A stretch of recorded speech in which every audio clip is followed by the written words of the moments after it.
Last time on Dragon Ball Super, the Daishinkan informs Goku and company that the winner of the Tournament of Power will win the honor of not being fucking destroyed. Also, they'll get the Super Dragon Balls. He also informs Goku and company that Zeno from the future wants to see some fighting. He hasn't seen the tournament before, so they do a little exhibition match. Goku has to gather 3 fighters himself. Majin Buu and Gohan end up being the 3. And then they go and face 3 guys from Universe 9. We get to see a whole bunch of gods, and there's a little bit of fighting. Episode end. Now, before I jump into this review, I want to address something from last week that I forgot to mention, which was the whole interaction between Beerus and Goku, where Goku was just being very nonchalant about, I'm gonna go ask Zeno to do a tournament, and Beerus is like, don't you fucking do it, don't you do it, and just to the point where he just gets in Goku's face and just says, maybe your innocence and naivety is a danger. And it comes very close to fucking wiping Goku out until Goku just kind of, distracts Beerus by flipping the Zeno button and teleports there.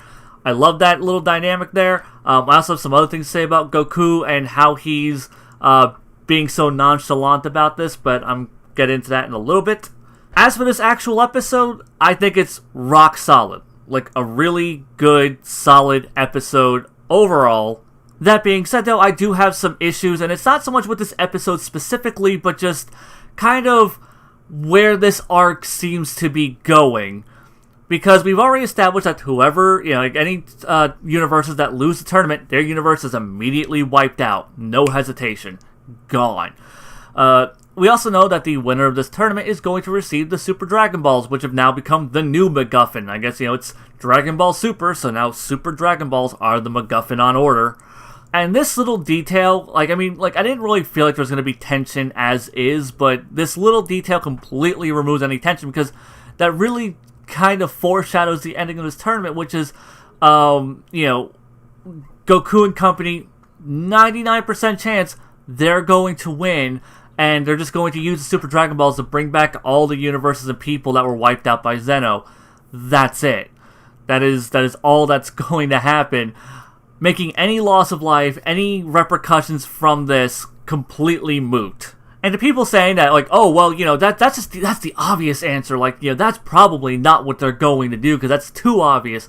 Well, just keep in mind, how Super kind of, every time Super foreshadows something, it's exactly what happens.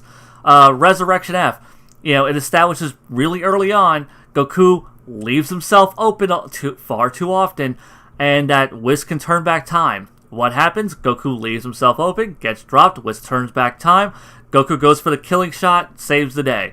The Future Trunks arc, they established really early on, here's the Zeno button. Also, Zeno, he has a habit of, if he's not happy, he'll just fucking wipe out an entire goddamn universe. He don't give a shit. What happens? Goku hits the Zeno button.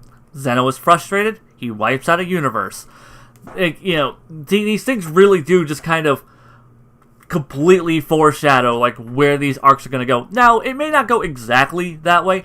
Who knows? Maybe one of the other universes will win, and they'll bring back Universe 7 along with all the other universes. Maybe that'll be it. Unlikely. Someone brought up that that they think that they'll use the Super Dragon Balls to just bring everyone, all the universes worth of people to just Universe 7. And now everyone's just all in one universe instead of just completely clearing the slate of this whole multiverse idea. Which, honestly, that sounds like something possible. That sounds like some fucking DC shit. This multiverse shit's complicated. Fuck it, we'll just... And, putting everyone in one universe now just means, now there's all these strong people within Goku's universe for him to fight, instead of them being out of reach in other universes that he couldn't get to prior. God damn, if that's the case, But that does sound like another very, very possible idea. Another thing that kind of bothered me about this arc so far is that now that they know, the universe will get wiped out if we lose this tournament, they're only really concerned about their universe. They have yet to really bring up the ramifications of, if we win, we are actively or indirectly indirectly but still actively wiping out other universes, entire universes worth of people. We're responsible for the loss of uncalculable amount of lives. And no one is bringing this up, and I find that a little concerning. Like, Goku being absent-minded enough to not have this cross his mind until it actually happens. Like, yeah, I can see, like, this whole little preliminary match going, and, they beat the Universe 9 guys, and their universe gets wiped out, and then Goku goes, oh shit, if we beat people, they're gonna die. And then it's gonna kind of click in his fucking head, because Goku's kind of short-sighted. Extremely short-sighted. But Gohan not having this realization, or no one else. Beerus kind of slightly touches on it for like a second. Very indirectly, but you never... Like no one ever addresses like what's going to happen to the rest of the universes. It's just like these characters are going to be responsible for indirectly killing, like I said, an unmeasurable amount of people. Unless... Well, who knows? Maybe Goku's whole mindset is, I'll just use the Super Dragon Balls to fix everything, and everything will be fine, everyone will be alive, and bad things won't be a permanent thing, and we can just fix them in the end. Yay.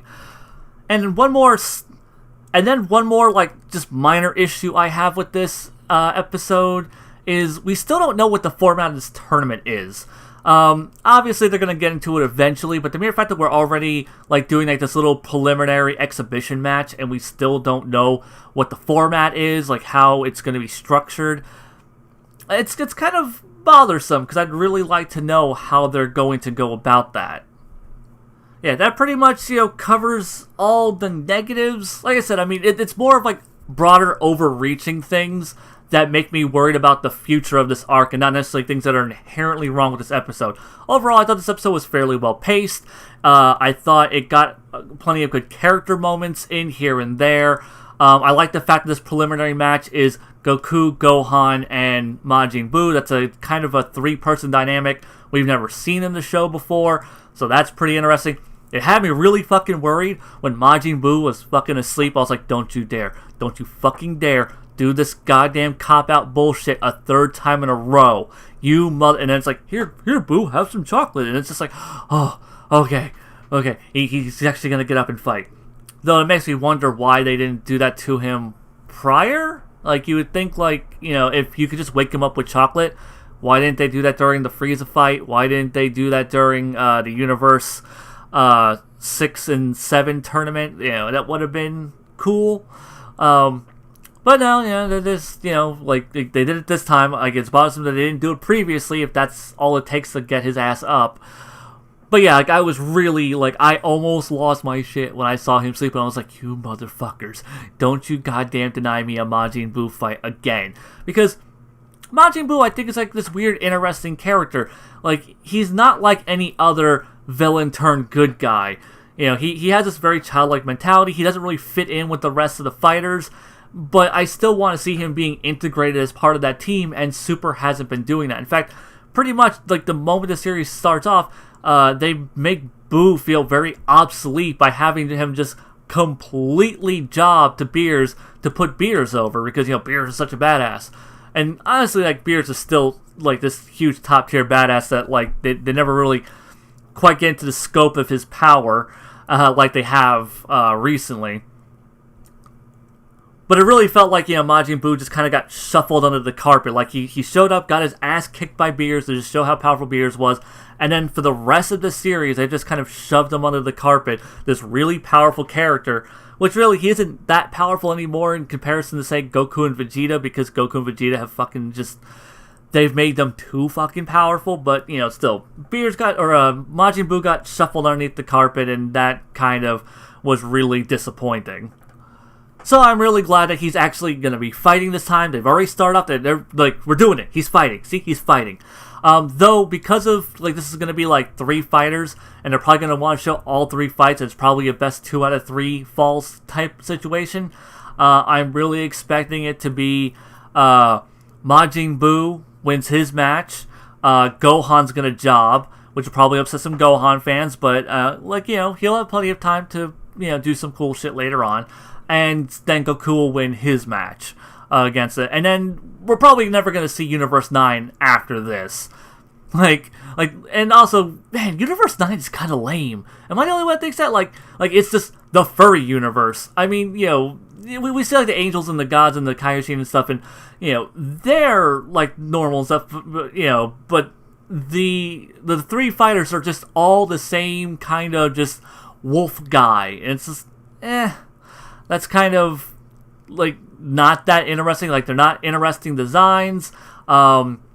I doubt they're going to have any particularly interesting powers. I'm pretty sure it's just going to be very melee-centric. Maybe, like, probably, like, the last guy will have, like, some technique that's kind of cool. But I do see, because this is, like, the preliminaries, we're just going to blow right past these guys. They'll probably get an episode each.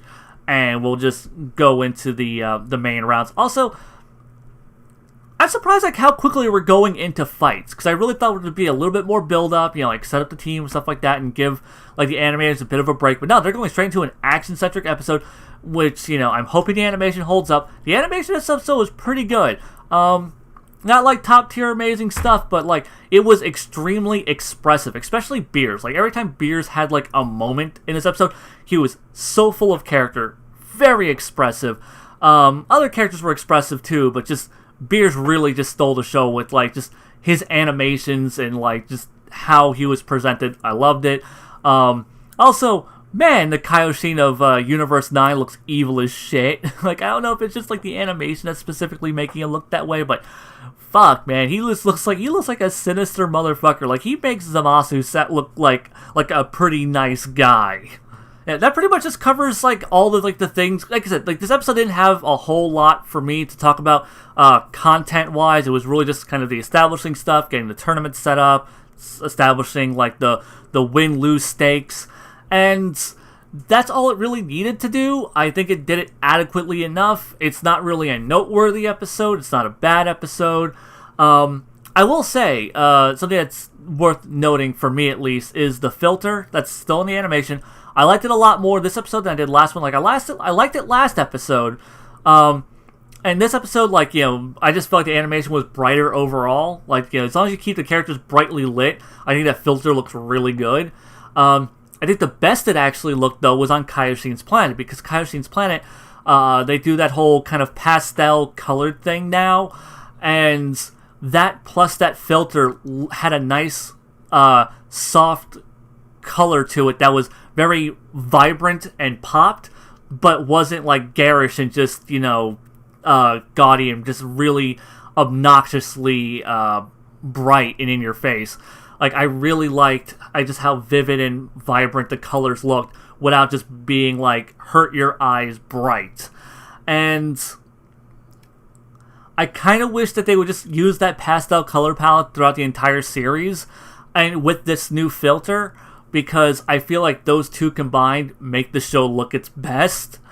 Though, like, the way it looks normally, like, it's fine, but, like, I would like it a lot more if they just kind of stuck with that pastel color palette with that filter, because it looked so good. I was like, oh man, this looks really great.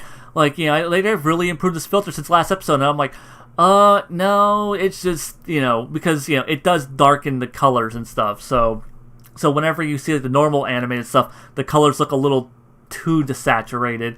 But like I said, when you had that pastel with that kind of desaturating filter, it creates a nice balance, and I really, really like the way that looked, and I kind of wish that's how the show would just look all the time.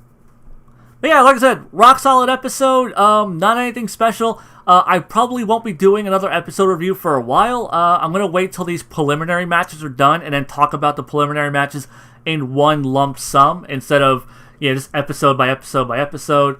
So, you know, look forward to that. And then also, you know, any future reviews, I'm probably just going to break up into sections, like, probably, like, you know, just specific fights or matches, or, like, you know, they're going to take on this universe, then this universe. It'll be broken up like that. You're not going to get single episode reviews. I'll still do, like, little quick ones on Twitter, but I won't be doing, like, these little individual videos probably for a while. Alright, till next time, guys, Xeon, out.